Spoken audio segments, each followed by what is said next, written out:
Hello, salam, salut, hola. Four languages, four different communities, four different lives, and four different cultures. English, my native language. I was born at Holy Cross Hospital in Silver Spring, Maryland, and I grew up in the US, making English my first language. However, I only started learning English in a formal setting when I started Bullis in sixth grade. Farsi, the language of my people.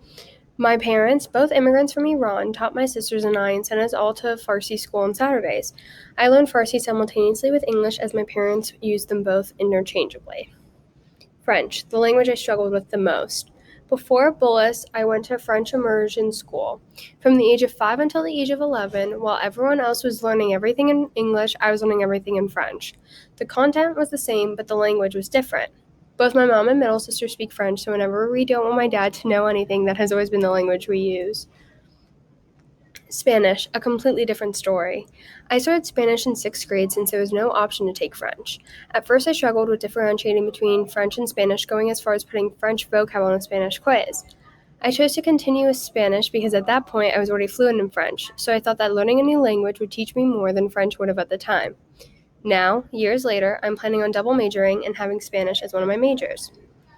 The point I'm trying to make is that regardless of how many languages you can speak, when you have fluency beyond your native tongue, it connects you to a new culture and group of people.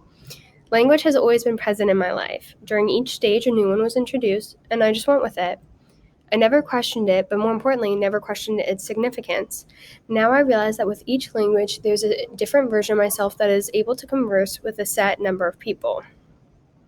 In preparation for our research project, we were asked to identify a challenge in the world. The problem that I have noticed is the lack of emphasis and importance placed on bilingualism in the US.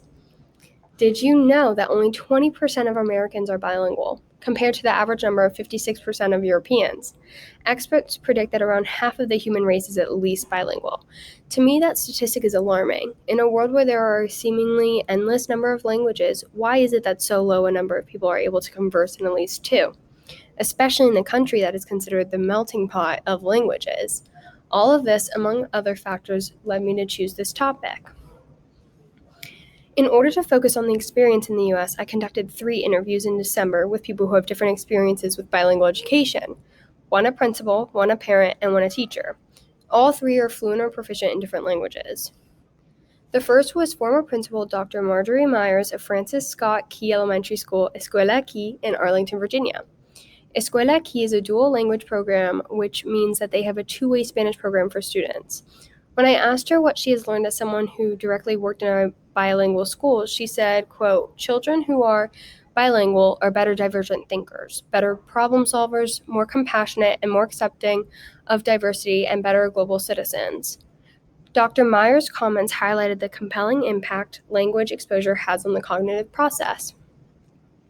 The second was Mrs. Patricia Schnell, a Bullis parent and a former Escuela Key parent. One notable point she made that struck me was when she said, quote, "Using another world language is like taking a step towards someone. You can take a step towards them, and they can take a step towards you." In hearing that, I almost immediately could relate it to my experiences. When you speak to someone in their native language or comfort language, it creates an instantaneous bond and a human connection. The third and final person I interviewed was Mr. Richard Green, the World Language Department Chair and Latin teacher at Bullis. When I asked him what language classes have looked like at Bullis, whether or not students have continued taking language courses, his response was, quote, "At Bullis, the trend in recent years shows that students are continuing and maintaining their language classes." This led me to send out a survey to our community, which was my experiential component. I sent my survey to both the Bullis upper school students and faculty about their personal experiences with bilingualism. The people I used for what I'm about to share responded yes to the question that will be shown and the ones prior. I prompted both the faculty and students further by asking, if you know another language, how did you learn it? I gave 5 options: heritage learner school, traveling, and all of the above and other. From the faculty, I received 65 responses total. 28 of the respondents fit the criteria mentioned. Out of those 28, 5 said all of the above, 12 said school alone, 1 said traveling, and 7 said a combination of 2 or more of the options. What was really interesting was when I asked, have you considered learning a language in the past? All 65 people replied yes. From the students, I received a total number of 137 responses. 95 of the respondents fit the mentioned criteria. From those 95, 13 said all of the above, 45 said school, 20 said they were heritage learners, and 3 said a combination of 2 or more of the options. Although I couldn't share everything I collected, I know that there are so many people in our community that have studied language. Some stopped, others went until fluency, and some are still learning. In short, I've come out better for knowing other languages. I have a better understanding of the world and the value of different cultures. I've become more friendly, more patient, and most of all, more connected to our world. From my survey, I did notice that there was an overwhelming amount of people who said they needed time in order to learn another language. If you believe that is what is standing in between you and language, I challenge you to consider this. Watching TV in that language, listening to music in that language, using language apps like Duolingo, Babbel, Rosetta Stone, and so on.